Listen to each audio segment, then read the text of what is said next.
Bonjour, mon nom est Rodrigue Mathieu, je suis chirurgien dentiste. J'ai soutenu ma thèse de fin d'études sur un sujet d'orthodontie, l'analyse de Delair. C'était il y a un certain nombre d'années déjà. Les publications que j'ai pu consulter à l'époque m'ont fait réaliser qu'un problème apparemment insoluble interrogeait les spécialistes depuis une bonne vingtaine d'années, celui des récidives. Attendez, vous qui ne faites pas d'orthodontie, ne partez pas. Vous allez voir à quel point vous êtes aussi concerné par ce problème.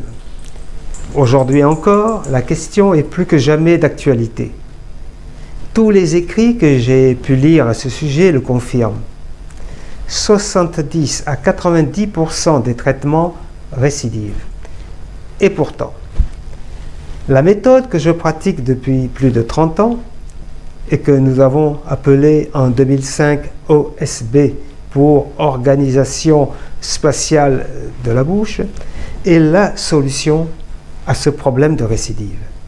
Problème qui n'en est plus un pour celles qui appliquent cette méthode OSB. Nous avons défini l'OSB comme étant une méthode orthoprothétique fonctionnelle globale.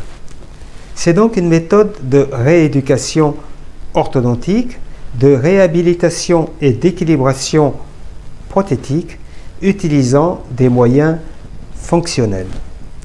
Par le mot global, nous entendons que l'OSB prend en compte tous les aspects techniques de la dentisterie. Orthodontie, bien sûr, mais aussi endodontie, parodontie, prothèse, occlusodontie. Ce mot global signifie également que le corps dans son ensemble est concerné par les effets du traitement dans toutes ses fonctions, aussi bien physiques que psychiques, et ce, quel que soit l'âge et l'état buccal. Par ailleurs, dans le domaine de la science médicale, deux voies semblent s'opposer. Les scientifiques qui ne publient que des données objectives, fiables, observables, reproductibles. Reproductibles dans le sens où l'on peut reproduire les expériences décrites et obtenir les mêmes résultats, lesquels ne doivent pas être dépendants de l'opérateur. Il y a ceux qui pensent, de façon peut-être un peu caricaturale, que pour être scientifique, il faut absolument faire abstraction de tout ce qui est particulier et donc de ce qu'il y a d'humain dans l'homme. Son histoire, sa personnalité, ses sentiments, ses aspirations spirituelles. Cela pense, fort logiquement, que l'être humain ne peut pas être étudié comme un rat de laboratoire, donc que l'étude de l'humain ne peut pas être reproductible et sera par conséquence non scientifique. Eh bien, la pratique de la méthode OSB nous enjoint à dire très clairement que cette opposition n'a plus lieu d'être. En effet, en prenant en compte la globalité physique-psychique de nos patients, nous appliquons et enseignons une méthode, l'OSB, avec toute la rigueur scientifique nécessaire. Car nos résultats, issus d'une méthodologie claire et éprouvée, sont observables depuis 30 ans, fiables, reproductibles. Je vous ai déjà dit que cette méthode s'adresse à tout le monde, quel que soit l'état buccal ou l'âge. Je vais donc vous montrer maintenant les résultats tout à fait exceptionnels obtenus avec l'OSB. Les voici en images. Cette présentation a été faite avec la collaboration du Dr Jean-François Ardouin et la participation de Emanuela Favetti de Rome.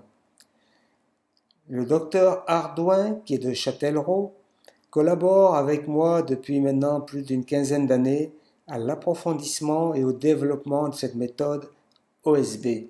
Emanuela Favetti nous ayant rejoint depuis 5 ans maintenant. Ici, vous avez le cas de Jeanne qui présente un articulé inversé à gauche ainsi qu'un diastème interincisif qui s'est refermé comme vous pouvez le voir sur la photo en bas de votre écran. Vous avez le cas de Henri qui est un cas de supraocclusion classe 2 avec également ce diastème interincisif qui s'est amélioré, le cas s'est amélioré dans sa totalité. Le cas de Mathias est un cas de classe 2 avec une dysharmonie dentomaxillaire. Là, nous avons eu 4 années de traitement. C'est un cas d'hyperdivergence qui s'est amélioré comme vous pouvez le voir. Sur la photo 2 en bas de votre écran, c'est toujours Mathias, 6 ans après la fin du traitement. Je dois souligner ici que les cas de diastème interincisif ont été résolus sans chirurgie du frein. Ici, c'est le cas de Julien, un cas de béance qui s'est amélioré. Il faut également souligner que tous ces cas, tous les cas que vous allez voir, que nous traitons en OSB, se font sans aucune extraction de prémolaire ou de dents de sagesse. Karen, c'est un cas de béance, une béance qui est une sous-dimension verticale postérieure associée à une ouverture verticale antérieure et un manque transversal.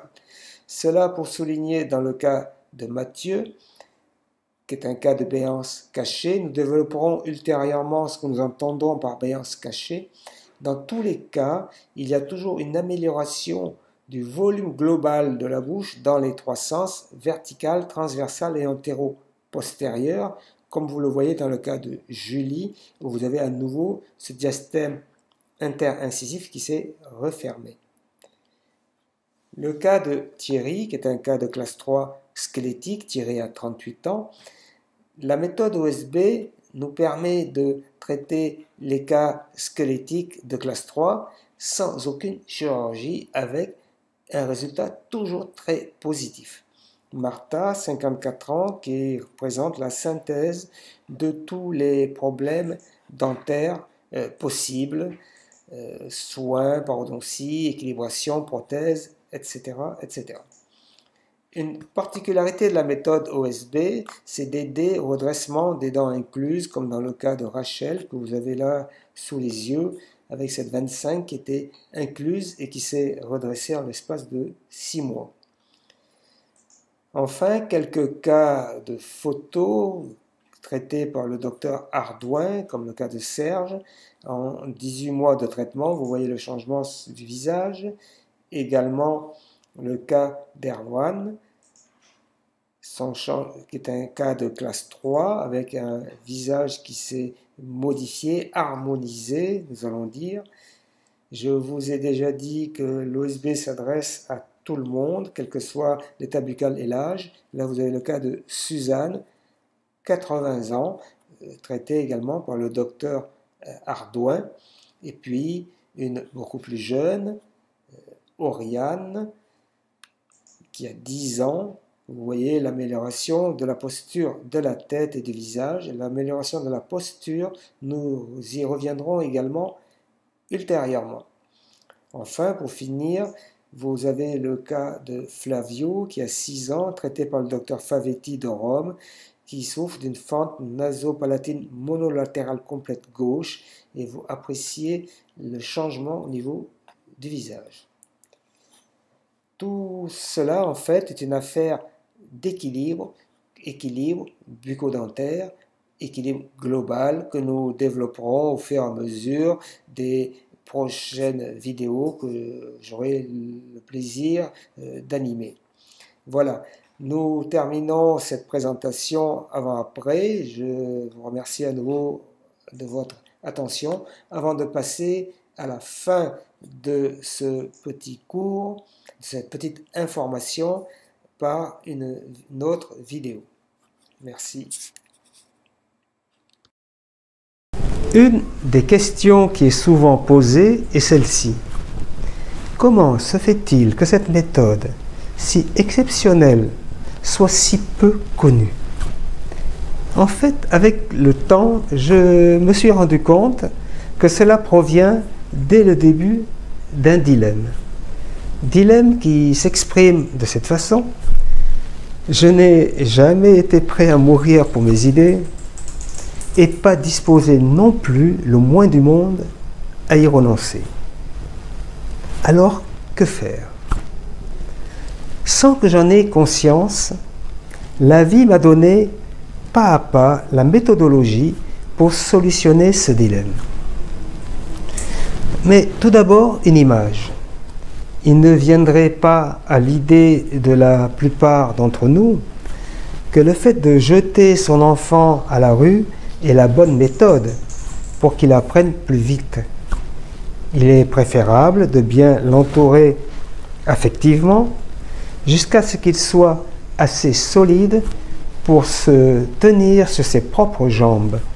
Jambes physiques, bien sûr, mais aussi affectives, intellectuelles, morales. Qu'il ait le temps d'expérimenter petit à petit, le temps d'arriver à maturité. Une amie exprime cette phrase. Elle dit: un enfant, pour qu'il se développe, il faut l'envelopper. Il en est de même pour une idée, un nouveau concept, un projet existentiel. Pour lui donner de la substance, il faut du temps.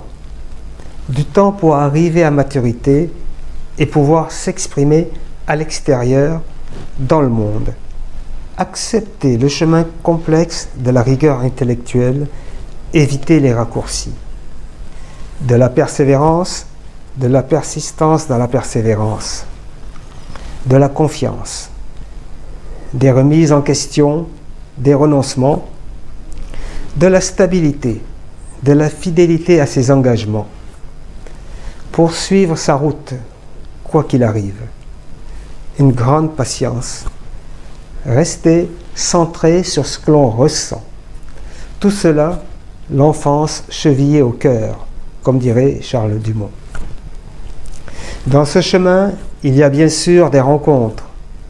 Je voudrais remercier ici tous mes maîtres qui, en plus de leur enseignement, m'ont donné le goût du penser libre. Vous voyez, ok, mais cette méthode, toute exceptionnelle qu'elle soit, elle a quand même des limites. Oui, bien sûr, elle a des limites. Mais les limites dans le domaine du fonctionnel, c'est un peu comme l'horizon. Tout le monde sait que ça existe, mais personne ne l'a jamais touché. Je vais terminer aujourd'hui par cette citation de Victor Hugo. Il n'y a rien de plus puissant qu'une idée dont le temps est venu. Bye, au plaisir de vous retrouver très bientôt. Merci.